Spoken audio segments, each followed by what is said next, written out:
La selva amazónica, Brasil. Llego con una venda en los ojos para que no pueda desvelar la ubicación de mis anfitriones. Los forasteros los llaman Yamomani, el pueblo feroz, y se desconoce si ha sido por esa naturaleza supuestamente guerrera, o porque su aldea se encuentra colgada sobre los árboles más altos. Pero el caso es que han superado la crisis con un éxito equivalente o superior al de las naciones más industrializadas. Tampoco queda claro si Fernando Oliveira, el escuálido y drogadicto hombre blanco del filo del mundo, es su huésped, su mascota o su prisionero. Todavía era médico, o eso me gustaba creer. Sí, era rico y cada vez más, pero al menos obtenía mi dinero realizando procedimientos médicos necesarios, no rebanando y picando naricitas adolescentes, o cosiendo pintos sudaneses en divas transexuales del pop. Seguía siendo médico, seguía ayudando a la gente, y si al norte hipócrita y santurrón le parecía inmoral, ¿por qué venían a verme sus ciudadanos? El paquete había llegado al aeropuerto una hora antes que el paciente, rodeado de hielo dentro de una nevera portátil de plástico. Los corazones son difíciles de conseguir, no como los hígados y la piel, y menos como los riñones, que después de la ley de consentimiento supuesto, podían conseguirse en casi todos los hospitales y depósitos del país. ¿Lo analizaron? ¿Para qué? Si quieres analizar algo tienes que saber lo que buscas. Por aquel entonces no conocíamos la existencia de la plaga andante. Nos preocupaban las enfermedades tradicionales, hepatitis, VIH, SIDA. Y ni siquiera tuvimos tiempo para hacer eso. ¿Por qué no? Porque el vuelo había tardado mucho. Los órganos no se pueden mantener en hielo para siempre, y ya habíamos tentado mucho la suerte con aquel. ¿Y de dónde había llegado? De China, probablemente.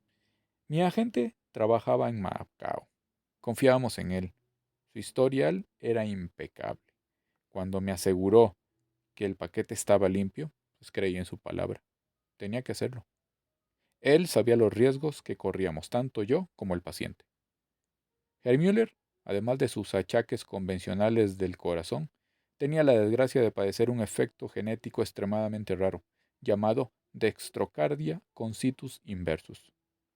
Sus órganos estaban situados al revés, el hígado a la izquierda, las entradas del corazón a la derecha. Y así. ¿Comprende la situación única en la que nos encontrábamos? No podíamos trasplantarle un corazón convencional y darle la vuelta. No funciona así. Teníamos que encontrar otro corazón, fresco y saludable de un donante con la misma condición. ¿Dónde, si no China, íbamos a tener semejante suerte? ¿Y fue suerte? Sonríe. Y conveniencia política. Le dije a mi agente lo que necesitaba. Le di los detalles específicos y efectivamente, 3 semanas después recibí un correo electrónico con el asunto: tenemos donante. Así que realizó la operación. Yo era el ayudante. El doctor Silva se encargó del procedimiento en sí. Era un prestigioso cardiocirujano que trabajaba en los casos más importantes del hospital israelita, Albert Einstein, de Sao Paulo. Un cabrón arrogante, incluso para ser cardiólogo. Mi ego no soportaba trabajar para aquel gilipollas que me trataba como si fuese un residente de primer año. Pero ¿qué iba a hacer? Herr Müller necesitaba un corazón nuevo y mi casa de la playa necesitaba un nuevo jacuzzi de hierbas. Herr Müller no llegó a salir de la anestesia.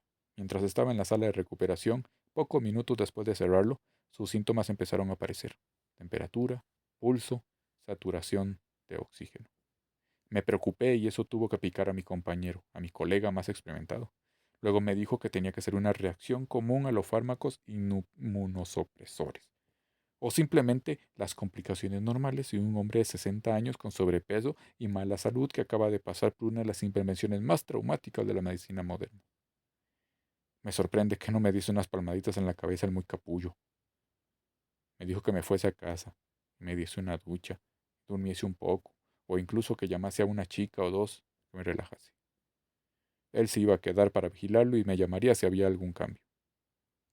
Olivera frunce los labios, airado, mastica otro puñado de hojas misteriosas que tiene al lado.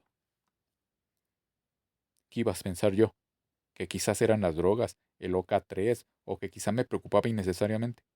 Era mi primer trasplante de corazón, ¿qué ibas a ver?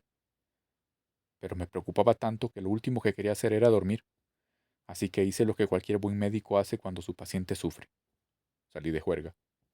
Bailé, bebí, hice quién sabe con quién o que me practicase ciertas indecencias. Las 2 primeras veces que me sonó el móvil, ni siquiera estaba seguro de que fuera eso lo que vivió. Pasó al menos una hora hasta que al fin respondí, y era Graciela, mi recepcionista, que estaba muy alterada. Me dijo que Herr Müller había entrado en coma hacía una hora. Me metí en el coche antes de que pudiese acabar la frase. La clínica estaba a 30 minutos y me pasé todo el camino lanzando imprecaciones dirigidas a tanto a Silva como a mí mismo. Había razones para preocuparse. Yo tenía razón. Podría decirse que era mi ego, aunque en aquellas circunstancias haber tenido razón también me perjudicaba a mí. No pude evitar alegrarme de que se ensuciase la invencible reputación de Silva. Cuando llegué, Graciela intentaba consolar a Rosy, una de las enfermeras que estaba histérica. No había forma de calmar a la pobre muchacha, así que le di una buena bofetada en la mejilla. Eso logró tranquilizarlo un poco y le pregunté que qué pasaba.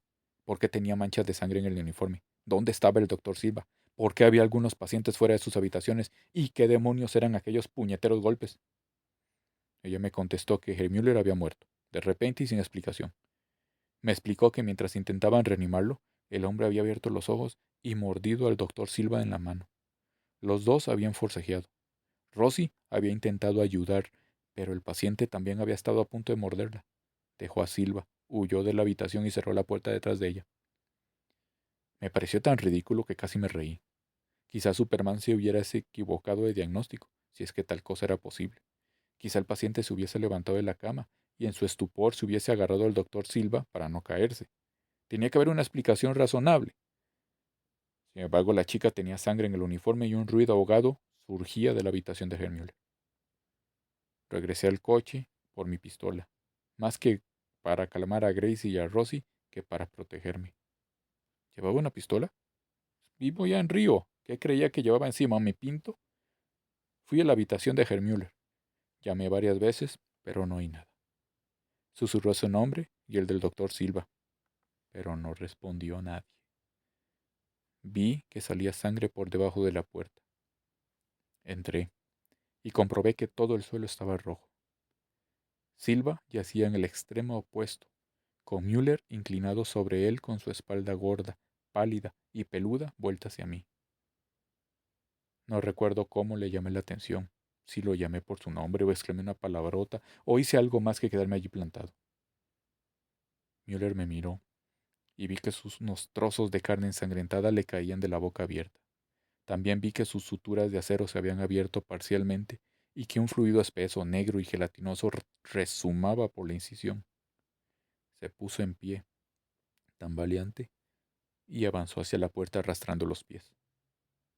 Levanté la pistola y apunté hacia su corazón nuevo. Era una Desert Eagle israelí, grande y aparatosa. Por eso le había elegido, pero gracias a Dios nunca había tenido que dispararla. No estaba preparado para el retroceso. La bala salió disparada como loca y le voló la cabeza. Literalmente. Suerte, eso fue todo. Un loco con suerte con una pistola humeante en la mano y un chorro de orina caliente cayéndole por la pierna.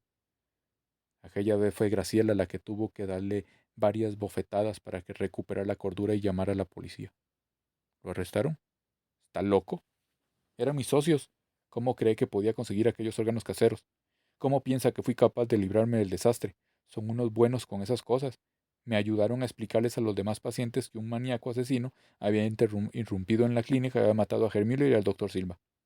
También se aseguraron de que el personal no contase nada que contradijera la historia. ¿Qué pasó con los cadáveres? Apuntaron a Silva como víctima de un probable robo de coche con secuestro. No sé. ¿Dónde metieron su cadáver? Quizá en algún callejón de los guetos de la ciudad de Dios. Un ajuste de cuentas de drogas que salió mal para darle más credibilidad. Espero que lo quemaran o que lo enterraran muy profundo. ¿Cree que? No lo sé. No lo sé. Su cerebro estaba intacto cuando murió. Si no lo metieron en una bolsa para cadáveres, si el suelo estaba lo suficiente blando, ¿cuánto habría tardado en salir? Masticó otra hoja y me ofrece una, pero declino la oferta. ¿Y el señor Müller? Ninguna explicación ni a su viuda ni a la embajada austriaca.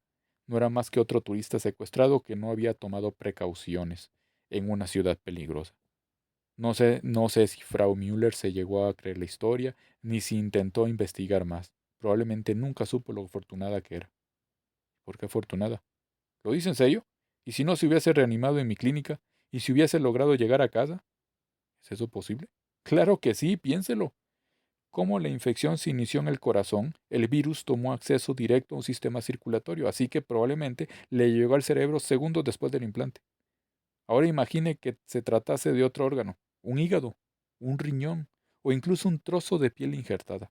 Eso llevaría mucho más tiempo, sobre todo si el virus solo está presente en poca cantidad. Pero ¿y el donante? No tenía por qué haberse reanimado ya. ¿Y si acababa de ser infectado? Quizá el órgano no estuviese saturado por completo y solo presentase un rastro infinitesimal.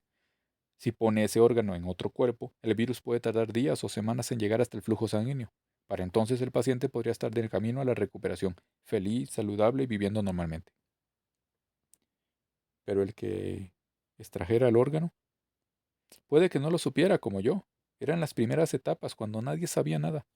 Aunque lo hubiesen sabido, como algunos elementos del ejército chino, eso sí que es inmoral. Años antes del brote ya harían millonarios con los órganos de los prisioneros políticos ejecutados. ¿Cree que algo como un pequeño virus iba a conseguir que dejasen de ordeñar aquella teta de oro? ¿Pero cómo? Le quitas el corazón a la víctima poco después de morir, o quizá incluso cuando todavía sigue viva. Solían hacer eso. Ya sabe, extraer órganos vivos para asegurar la frescura. Los metían en hielo, los subían en un avión a Río. China era el mayor exportador de órganos humanos del mundo. ¿Quién sabe cuántas córneas infectadas, cuántas glándulas pituitarias infectadas? Madre de Dios, ¿quién sabe cuántos rillones infectados metieron en el mercado mundial? Y estamos hablando tan solo de los órganos. ¿Quiere hablar de los óvulos, de los donados, de prisioneras políticas, del esperma, de la sangre? ¿Cree que la inmigración fue la única forma que tuvo la infección de propagarse por el planeta? No, todos los brotes iniciales fueron de ciudadanos chinos. Podría explicar todas esas historias de personas que de repente morían sin causa alguna y se reanimaban sin ni siquiera un mordisco.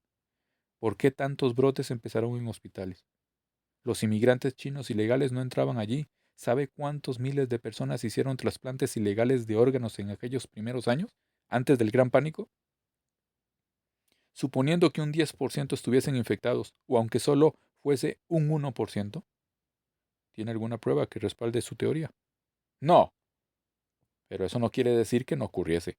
Cuando pienso en todos los trasplantes que realicé, en todos esos pacientes de Europa, del mundo árabe, incluso de los santurrones de Estados Unidos, pocos yanquis preguntaban de dónde venía un riñón o un páncreas.